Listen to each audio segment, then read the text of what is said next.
इन्होंने घोषणा पत्र में कहा था हम स्वामीनाथन रिपोर्ट लागू करेंगे। कहा था कि नहीं कहा था इन्होंने, बीजेपी वालों ने?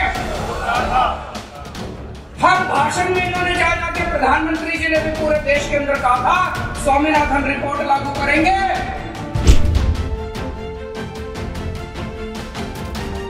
एफिडेविट में इन्होंने सुप्रीम कोर्ट में लिखा है, भारतीय जनता पार्टी की सरकार ने सुप्रीम कोर्ट में एफिडेविट में लिखा है कि एमएसपी नहीं देंगे। सबने मेरे को आके कहा जी उस दिन उन्होंने जानबूझ के रास्ता दे रहे थे, बोले हमको तो दिल्ली का रास्ता नहीं आता था। वो खड़े थे और कह रहे थे इधर से जाओ, इधर से जाओ, इधर से जाओ, जानबूझ के भेज रहे थे। और जिन्होंने झंडे फहराए वो इनके अपने कार्यकर्ता थे। हमारे किसानों पे देशद्रोह के मुकदमे चला रही है। इतनी हिम्मत तो अंग्रेजों ने नहीं करी थी। अंग्रेजों ने हमारे किसानों पे देशद्रोह के मुकदमे नहीं चलाए थे। तुम हमारे किसानों पे देशद्रोह के मुकदमे चला रहे हो।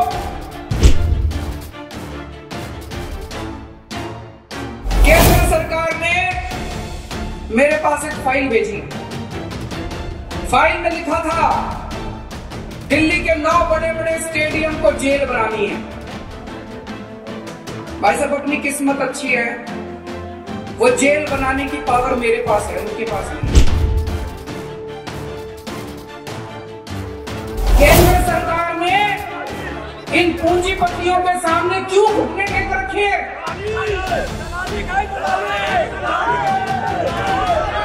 वो कह रहे हैं भाई साहब एडवांस दे रखा है।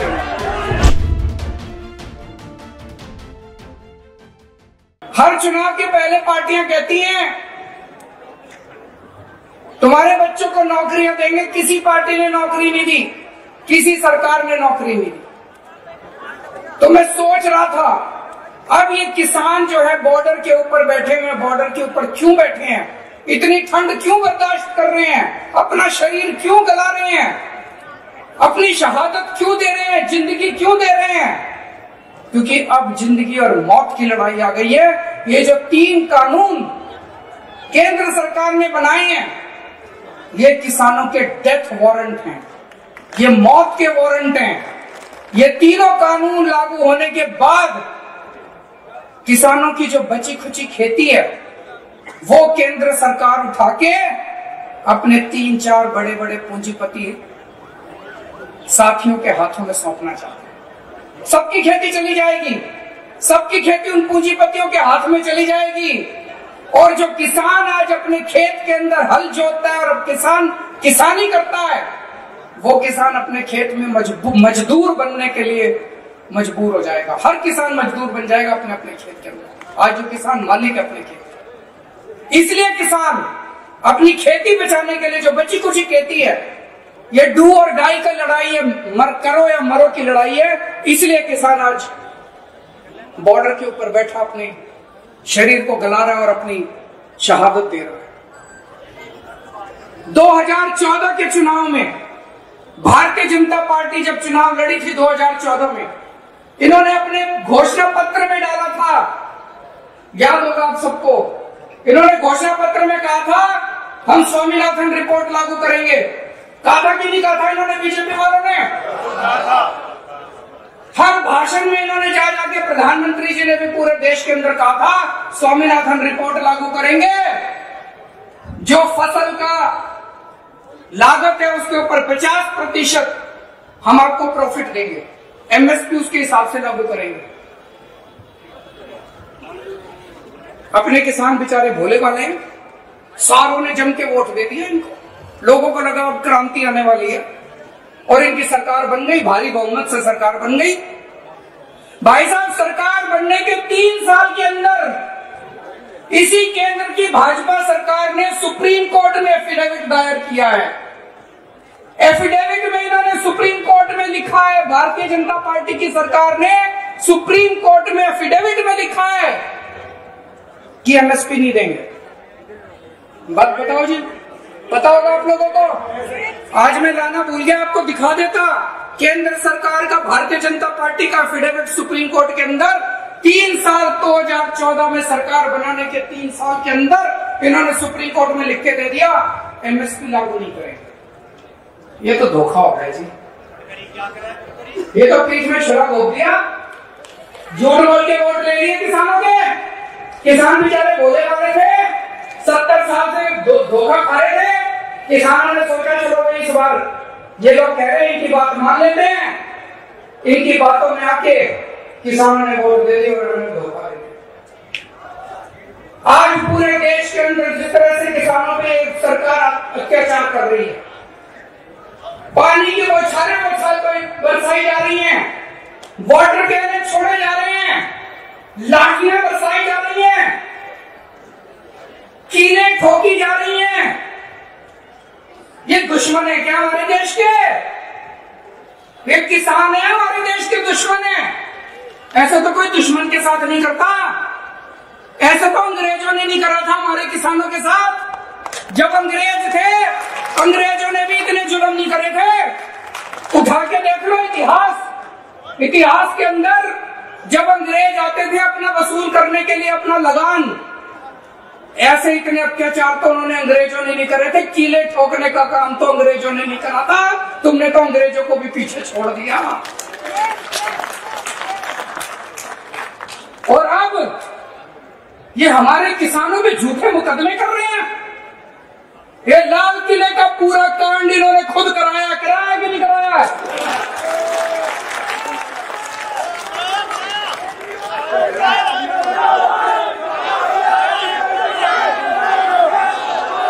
भाई साहब, मैं दिल्ली का मुख्यमंत्री हूं, मेरे पास बहुत लोग आते हैं, उत्तर प्रदेश के लोग भी आते हैं, किसानों के नेता भी आते हैं, पंजाब के लोग भी आते हैं। सबने मेरे को आके कहा जी उस दिन उन्होंने जानबूझ के रास्ता दे रहे थे, बोले हमको तो दिल्ली का रास्ता नहीं आता था। वो खड़े थे और कह रहे थे इधर से जाओ, इधर से जाओ, इधर से जाओ, जानबूझ के उधर भेज रहे थे।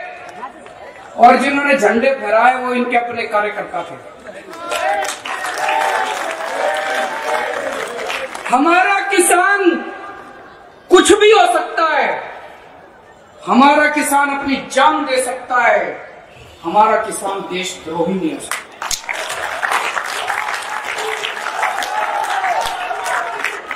आज ये भारतीय जनता पार्टी की केंद्र सरकार हमारे किसानों पे देशद्रोह के मुकदमे चला रही है। इतनी हिम्मत तो अंग्रेजों ने नहीं करी थी। अंग्रेजों ने हमारे किसानों पे देशद्रोह के मुकदमे नहीं चलाए थे। तुम हमारे किसानों पे देशद्रोह के मुकदमे चला रहे हो। हमारे किसानों को आतंकवादी बोलते हैं। मैं आपसे पूछना चाहता हूं, तुम सारे आतंकवादी हो? पूछना चाहता हूं, आतंकवादी हो तुम सारे?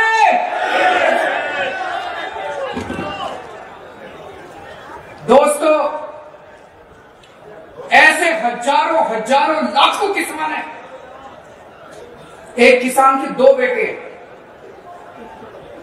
एक बेटा भाई साहब आपको देश के बॉर्डर पे मिलेगा और दूसरा बेटा आज आपको दिल्ली के बॉर्डर पे मिलेगा।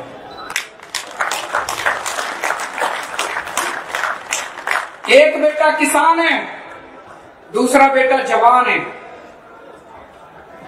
आज जब हमारे देश के बॉर्डर के ऊपर खड़ा हुआ सैनिक देखता है कि भारतीय जनता पार्टी वाले और उनकी केंद्र सरकार दिल्ली के बॉर्डर पे बैठे हुए मेरे भाई को और मेरे बाप को आतंकवादी बोल रही है, तो दोस्तों सोच सकते हो उसके सीने पे कितना उसको दुख होता होगा।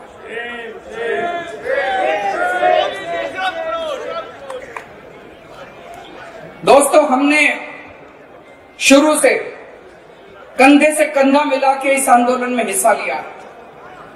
मेरे को याद है जब पंजाब से किसान चले थे, हरियाणा क्रॉस कर रहे थे, जगह जगह उनके ऊपर वाटर कैनन छोड़े गए, बैरिकेड लगाए गए, लाठियां बरसाई गई। केंद्र सरकार का पूरा प्लान था कि इनको दिल्ली आने से रोको, लेकिन वो भी पूरी बहादुरी के साथ केंद्र सरकार का सामना करते हुए दिल्ली के बॉर्डर पे पहुंच गए। फिर केंद्र सरकार ने प्लानिंग बनाई कि चलो इनको दिल्ली में आ जाने दो। ये दिल्ली में आ गए, उसके बाद इनको सबको पकड़ के जेल में डाल देंगे। केंद्र सरकार ने मेरे पास एक फाइल भेजी। फाइल में लिखा था दिल्ली के 9 बड़े बड़े स्टेडियम को जेल बनानी है। भाई साहब, अपनी किस्मत अच्छी है, वो जेल बनाने की पावर मेरे पास है, उनके पास नहीं है।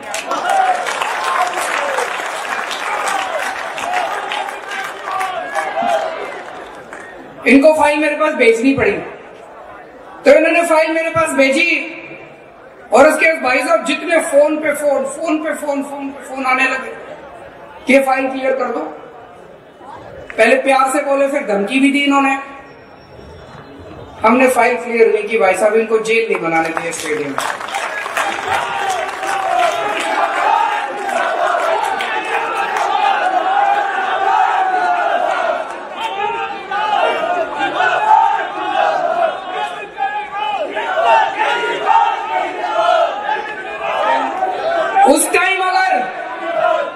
उस टाइम अगर हम ये जेल बन जाने देते स्टेडियम, ये सबको उठा के जेल में डाल देते और जेल में पड़े रहते सारे जने।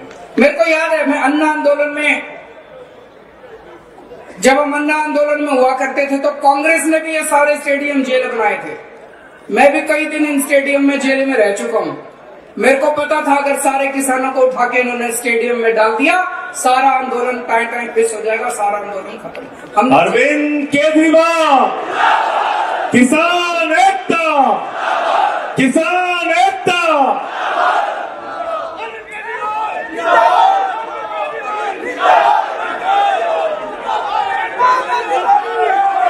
किसान एकता, जय जवान, जय जवान।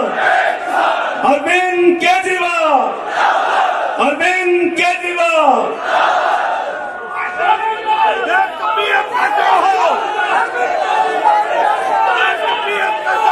तो दोस्तों, इनको हमने जेल भी बनाने दिया। और जब से किसान दिल्ली के बॉर्डर पे आके बैठे हैं, हमारी सरकार की तरफ से, हमारी पार्टी की तरफ से, तन मन धन से हम उनकी पूरी सेवा कर रहे हैं। मेरे सारे विधायक, मेरे सारे मंत्री, हमारे सारे कार्यकर्ता, हमारे सारे सरकार के अफसर, उन सबको लगा रखा है। खाना बनाने में, लंगर लगाने में, मैं ये नहीं कह रहा हम ही कर रहे हैं, वहां पे बहुत लोग हैं, कई और संस्थाएं भी कर रही हैं, सारे मिलके कर रहे हैं। लेकिन पानी की व्यवस्था करने में, टॉयलेट की व्यवस्था करने में, वहां पे फ्री वाईफाई की व्यवस्था करी, वो सारी व्यवस्थाएं करने में पूरी मदद कर रहे हैं। जय जवान, जय जवान। अरविंद केजरीवाल। और दोस्तों, फिर 28 जनवरी थी ना जी, जब 28 जनवरी की रात को जो कुछ हमने टीवी पे देखा, वो यकीन नहीं हुआ। हमारे देश के महान किसान नेता बाबा महेंद्र सिंह टिकैत के सुपुत्र राकेश सिंह टिकैत जी पिछले कितने दिनों से वो गाजीपुर बॉर्डर के ऊपर, दिल्ली के बॉर्डर के ऊपर अपने लिए नहीं कर रहे थे। उनको क्या जरूरत है? भगवान का दिया उनके पास सब कुछ है। वो किसानों के लिए इतने दिनों से अपना शरीर ताप रहे थे, इतना शरीर गला रहे थे, और सरकार ने अपनी पुलिस भेज के, अपने गुंडे भेज के उनके साथ जो व्यवहार किया, उनकी आंखों से आंसू आ गए, वो भावुक हो गए। भाई साहब, ये नहीं देखा गया हमसे, ये नहीं देखा गया। मैंने पहले संजय सिंह को बोला, संजय सिंह के ने उनको फोन किया, फिर संजय सिंह जी ने मेरी उनसे बात कराई। मैंने राकेश सिंह जी को एक ही बात बोली, मैंने कहा जी आप बिल्कुल चिंता मत करो, आप ये बताओ आपको क्या चाहिए, हम हैं आपके साथ। जय जवान, जय जवान। अरविंद केजरीवाल, किसान एकता। उन्होंने कहा पानी का इंतजाम करा दो, टॉयलेट का इंतजाम करा दो। हमारे तुरंत विधायकों ने वहां पे पहुंच के रातों रात पानी का, टॉयलेट का, जो जो चीजें उन्होंने कही उन्होंने इंतजाम करा। और हमने कहा बिल्कुल चिंता मत करो, आप डटे रहो, हम आपकी पूरी तरह से साथ हैं, हिम्मत मत हारो, बस सारा देश के किसान आपकी तरफ देख रहे हैं। दोस्तों, ये बीजेपी वाले घूम घूम के कह रहे हैं, केंद्र सरकार के मंत्री घूम घूम के कह रहे हैं, ये कह रहे हैं एमएसपी है, एमएसपी था, एमएसपी रहेगा, कह रहे हैं ना, चारों तरफ टीवी में रोज सुनते हैं जी। भाई साहब, उत्तर प्रदेश के आज इतने किसान आए हैं, पश्चिमी यूपी के और इतने बड़े बड़े नेता आए हैं। मैं पूछना चाहता हूं, उत्तर प्रदेश की एक मंडी बता दो जहां पे एमएसपी पे नहीं मिली। एक मंडी बता दो जी भाई साहब। नहीं मिली। भाई साहब, इतने किसान हैं, जरा हाथ उठा के बता दो सब लोग, बता देना एक मंडी। आज मैं योगी आदित्यनाथ जी से भी पूछना चाहता हूं, भाई साहब एक मंडी उत्तर प्रदेश की बता दो जिसपे एमएसपी पे धान उठता हो या एमएसपी पे एक भी फसल उठती हो। मैं भी देख के आऊंगा, हम सारे चलेंगे देखने। नहीं उठती। वो मंडी देखने चलेंगे जहाँ पे एमएसपी पे फसल उठती हो। कि झूठ क्यों बोलते हो तुम? सुबह शाम झूठ बोलते हैं, एमएसपी थी, एमएसपी रहेगी। अरे कहाँ एमएसपी? दिखा दो कहाँ एमएसपी पे धान उठती है, मिलती उठती है। और ये लोग कह रहे हैं, जब आप किसान नेता इनसे मिलने के लिए गए थे, इन नेताओं से जब केंद्र सरकार से बातचीत चल रही थी, तो किसान नेता जब बाहर निकले तो इनका मंत्री बोला, मैंने देखा सुना टीवी पे, कहता है एमएसपी नहीं दी जा सकती। क्यों नहीं दी जा सकती? कहता है इसमें 17 लाख करोड़ रुपए का खर्चा आएगा। भाई साहब, आज आपके सामने मैं पढ़ा लिखा हूं अच्छा खासा। अरविंद केजरीवाल, अरविंद केजरीवाल, किसान एकता, काला कानून वापस लो। और मैं आज आपके सामने फॉर्मूला रख रहा हूं, अगर केंद्र सरकार सुनती हो तो सुन ले। इस देश में नया पैसा खर्च किए बिना 23 की 23 फसलें एमएसपी पे लागू की जा सकती हैं। 23 की 23 फसलें एमएसपी पे सरकार उठा सकती है। सरकार 23 की 23 फसलें एमएसपी पे उठा सकती है, सरकार का एक नया पैसा खर्च नहीं होगा। ये लोग कह रहे हैं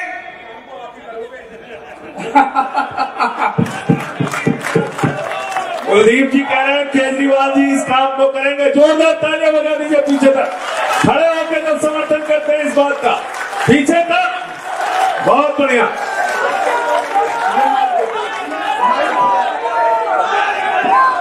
मैं एक बात और कह रहा हूं माननीय मुख्यमंत्री जी से, पहला निमंत्रण अन्ना जी का आया, दूसरा राहुल गांधी जी का आया, तीसरा दिल्ली के सीएम का आया।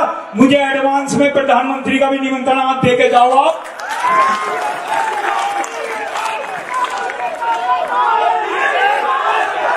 देश का नेता कैसा हो, देश का नेता कैसा हो, किसानों का नेता कैसा हो।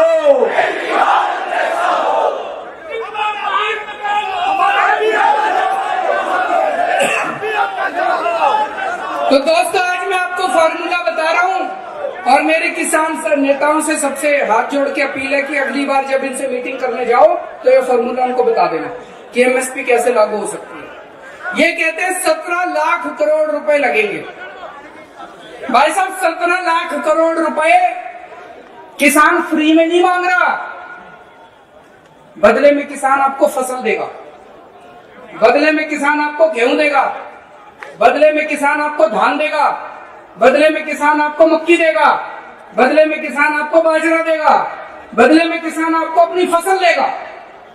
तो केंद्र सरकार फसल के बदले में एमएसपी के ऊपर किसान को 17 लाख करोड़ रुपए देगी और सरकार के पास 17 लाख करोड़ की फसल आएगी।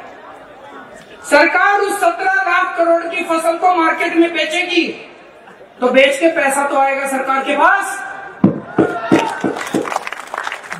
ऐसा आएगा, हो सकता है एक साल में, किसी साल में 17 लाख करोड़ के 18 लाख करोड़ भी आ जाए, 1 लाख करोड़ का मुनाफा हो जाए। किसी साल में हो सकता है थोड़ा घाटा भी हो जाए, 17 लाख करोड़ रुपए के 16 लाख करोड़ आ जाए। किसी साल में 17 लाख करोड़ के 20 लाख करोड़ भी आ जाए। किसी साल में घाटा होगा, किसी साल में मुनाफा होगा। सारा 10-15 साल में बराबर हो जाएगा, कोई घाटा नहीं होगा, कोई फायदा नहीं होगा। 10-15 साल में सारा बराबर हो जाएगा। लेकिन फिर भी मान लो 1-1.5 लाख करोड़ का सरकार को घाटा हो भी गया, हमारे देश के करोड़ों करोड़ों किसानों के परिवारों को खुश रखने के लिए, हमारे देश के करोड़ों करोड़ों किसानों की खुशहाली के लिए अगर 1-1.5 लाख करोड़ रुपए खर्च हो गए तो सरकार कोई गरीब नहीं हो रही। D5 चैनल पंजाबी हुणे सब्सक्राइब करो, बेल आइकन पे क्लिक करो। असल दे विच कुंडली है कि ज्योतिष शास्त्र विच कुंडली का सब तो महत्व है। बिना कुंडली तो असीं किसी प्रोडिक्शन वगैरह नहीं कर सकते। ਤੁਸੀਂ ਗੱਲ ਕੀਤੀ ਕਿ ਜਿਹੜੇ ਕੁੰਡਲੀ ਦੇ ਵਿੱਚ 12 ਖਾਨੇ ਹੁੰਦੇ ਨੇ, ਉਹ ਅਲੱਗ-ਅਲੱਗ ਉਹਨਾਂ ਦੇ ਵਿੱਚ ਗ੍ਰਹਿ ਹੁੰਦੇ ਨੇ, ਲਗਨ ਹੁੰਦੇ ਨੇ। किसी भी खाने 'ਚ कोई भी ग्रह हो सकता है, अपने 9 ग्रह, ठीक है। 9 पहले घर 'ਚ मंगल भी हो सकता, शनि भी हो सकता, कोई ग्रह भी नहीं हो सकता। उस टाइम की पोजीशन देखदा, उस टाइम जो राशि ਦੇ ਵਿੱਚ ਕਿਹੜਾ ग्रह कित्थे बैठा है, उस टाइम की पोजीशन सामने कुंडली बनती है। D5 चैनल पंजाबी लिया रहा है खास प्रोग्राम ज्योतिष एंड साइंस हर मंगलवार सवेरे 7 बजे। देखना ना भुलना D5 चैनल पंजाबी ते।